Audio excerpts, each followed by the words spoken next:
Bem-vindos ao nosso canal O Pensador.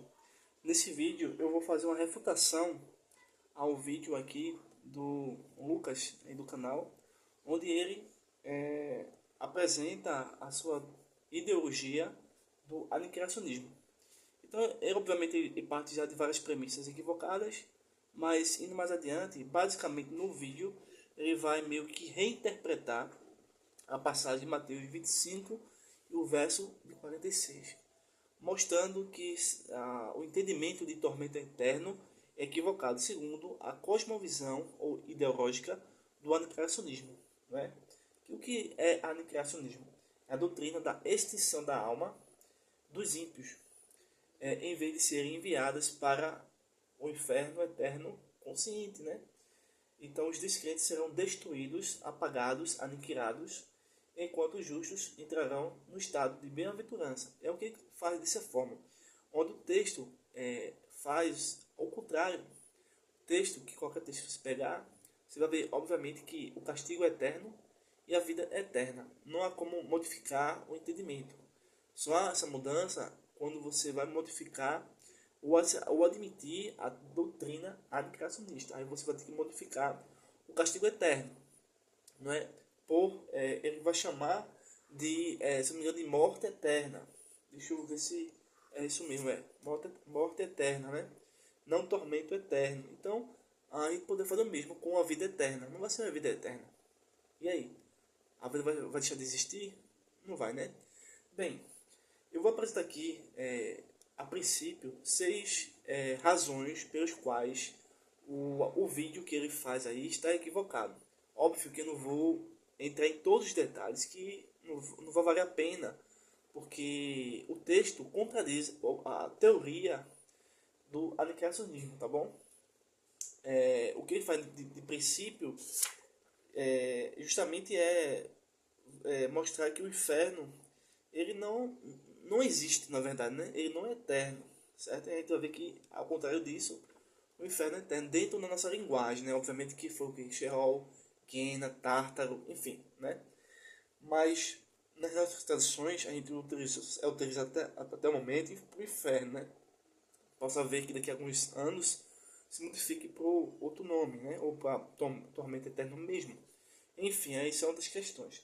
Mas vamos ser aqui mais objetivo. Tanto o Adventismo quanto os Testemunhos de Jeová compartilham essa mesma teoria. Há uma diferença mínima, existe entre eles sim. Eles, em vez de ser morte eterna, eles preferem corte eterno, as Testemunhas de Jeová. Já os Adventistas, pelo que estou vendo, eles preferem morte eterna, que é diferente de tormento eterno, muito diferente.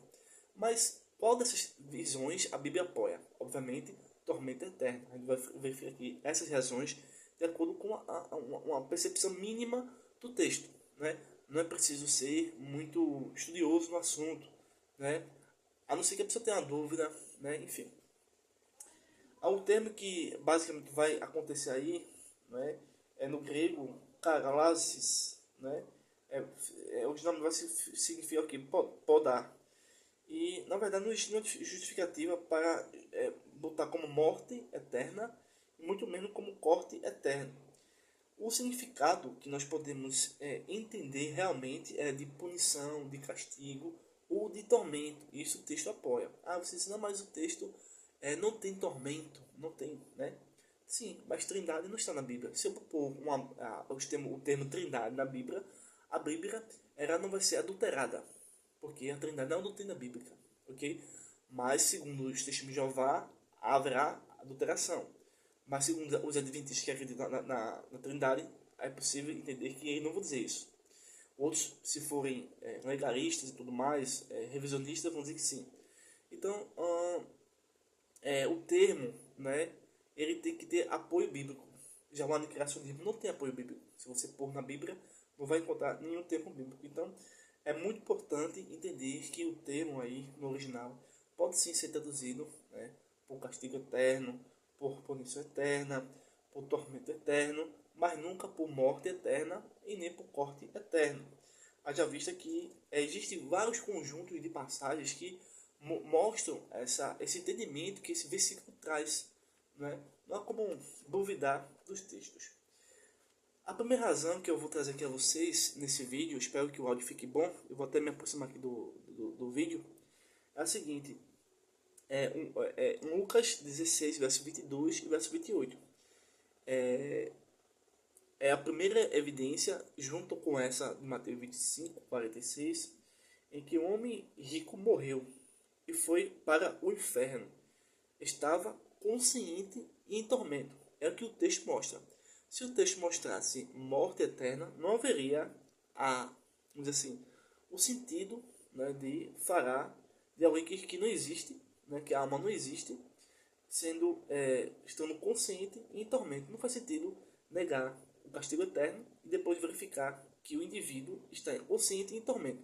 Então, para reajustar o texto, deveria seguir a ordem lógica do aniquilacionismo seguinte. Um homem morreu e ponto final. Não haveria descrição do que acontece com aquela alma, com aquela pessoa. Mas ao contrário do aniquilacionismo, existe sim a consciência após a morte, né? Justamente também aqui no caso aqui no inferno, né? E o indivíduo estava em tormento.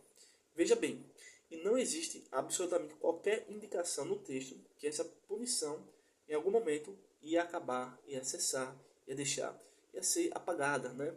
É como a gente pode imaginar assim de forma didática que a morte da alma, o que Lucas quer fazer é apagar a chama do inferno, tipo apagar algo escrito com a borracha. Você deixou nenhum rastro, não é isso? Mas não é assim. A segunda razão que vai justificar a interpretação desse texto, né? Óbvio, seguindo a premissa de que a Bíblia interpreta a Bíblia, né? A segunda razão para entender esse texto aí, de castigo eterno, tormento eterno, punição eterna, mas nunca como morte eterna, né? De fim da alma, aniquilacionismo da alma, a extinção do inferno, apagar a chama do inferno, não. A segunda razão é que o próprio Cristo se referiu por muitas vezes às pessoas de forma consciente no Sheol, no Guiena, no Tártaro, ou na forma de dizer, no inferno. De que forma? Inexistente? Silenciosa? Um vazio? Não. Em pranto, ranger de dentes. Né? Você vê isso em Mateus 8,12, por exemplo. O que vai possivelmente indicar que essas pessoas estavam apagadas? Não, estavam conscientes, certo? Até porque o castigo é eterno e a vida eterna demanda de uma consciência.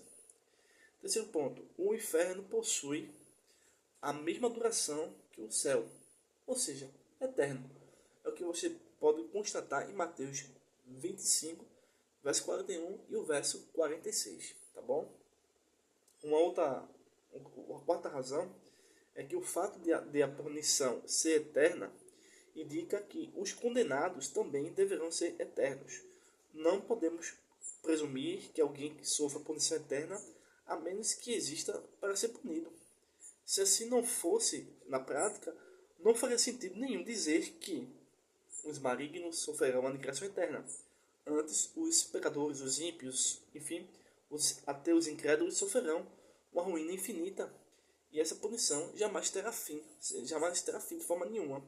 Então não faz sentido conduzir o Evangelho, conduzir a leitura de um texto bíblico, até mesmo para a vida privada do cristão, de que após a morte tipo cessa, não existe um inferno eterno para o pecador, né? Então o cara que faz tudo não vai receber nada. Enquanto aquele cristão que está, né, vigiando para não cair em tentação e tudo mais, né, evitando os pecados, né, aí o caba que faz tudo que quer fazer não vai ser punido, Hitler não vai ser punido, Stalin não vai ser punido, e aí, como é que fica? Né? Não faz sentido o aniquilacionismo de forma nenhuma. Um quinto ponto, você vê na Apocalipse 19:20 que a besta e o falso profeta, eles são lançados mortos, inconscientes, apagados, inexistentes. Não, eles são lançados vivos. Isso indica o que? Consciência, que indica uma vida dentro do lago de fogo no início dos 1000 anos. E permaneceu ali de forma conscientes e vivos, mesmo após passarem os 1000 anos. Você vê aí Apocalipse capítulo 20, verso 10. Finalizando aqui o vídeo, um sexto ponto aqui, o diabo, a besta e o falso profeta, eles vão ser de dia e de noite atormentados para sempre. Apocalipse 20, versículo número 10. Mas não é possível ser atormentados para tudo sempre sem que seja conscientes para tudo sempre. Ou seja, não há como reinterpretar o texto, mostrando que seja uma figura de linguagem, um simbolismo. Não faz sentido acreditar no inferno simbólico, né? No inferno fantasmagórico, né? No inferno que não é real. Né? É um inferno que não faz, né, o juízo, né? A punição, não traz punição, no sentido assim, né? Vamos dizer assim, de uma prisão. Não faz sentido. Até porque, você vê aqui no Brasil, o nosso sistema de condenados é muito fraco. Né? O indivíduo, quando sai da cadeia, faz pior e faz o mesmo, e não se regenera. Então, um bom presídio é aquele que é eterno. Né? Uma punição eterna. Entendeu? Por fim, aqui, a gente pode imaginar o que? O Cristo chama o inferno de um lugar que nunca se apaga. Então, o autor aqui do vídeo aí que tentou refutar a Bíblia, né, dizendo que não é castigo eterno e outra coisa, enfim, ele procura apagar a chama do inferno e apagar a alma humana. E isso é uma doutrina esquisita ao Evangelho, mas diferentemente do que é encontrado nos textos, certo? Então, ainda nesse mesmo processo de entendimento, a gente percebe o quê? Que os próprios corpos dos ímpios jamais morrerão. Lucas 12, 4, 5. Mas não faria sentido ter chamas e corpos eternos sem almas nesses corpos para sofrer o tormento eterno ou o castigo eterno. Então a gente entende que por essas razões e pela simples menção desse texto aí que a gente está verificando, independente, assim, óbvio, dentro de uma compreensão mais correta, esse texto não ajuda o aniquilacionismo. O texto nenhum da Bíblia ajuda o aniquilacionismo. Mas esse texto e essa tradução ajuda a entender que o inferno é eterno. Se fosse o contrário, seria o oposto de tudo que a gente está vendo, que seria uma reinterpretação do que foi dito pelo próprio Evangelho. Tá bom? Um forte abraço e até o próximo vídeo.